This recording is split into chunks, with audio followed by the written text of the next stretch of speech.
Quels sont les meilleurs FNB croissance au Canada en termes de performance à long terme? En première position, XQQ, le iShares Nasdaq 100 et qui vise à répliquer la performance du Nasdaq 100, un indice regroupant les 100 plus grandes sociétés non financières cotées au Nasdaq. Donc, on y retrouve de toutes les compagnies informatiques, Apple, Microsoft, Nvidia, Amazon, Meta, Tesla, tous se retrouvent dans ce fonds-là. C'est excellent pour le long terme et il a eu une performance moyenne annualisée de 15,44% sur les 10 dernières années. En deuxième position, VFV de Vanguard, qui s'appelle Vanguard S&P 500 Index ETF.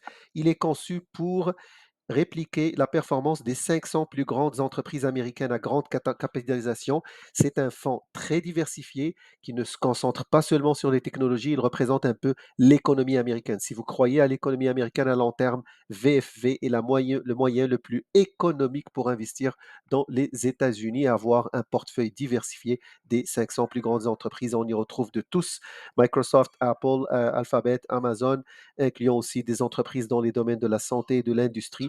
Il a eu une performance annualisée sur 10 ans de 13,41%. Donc, c'est vraiment excellent pour le long terme. En troisième position, on trouve le TEC, TD Global Technology Leaders ETF. C'est un fonds qui est offert par la banque TD. C'est un FNB thématique qui cible les leaders mondiaux du secteur technologique.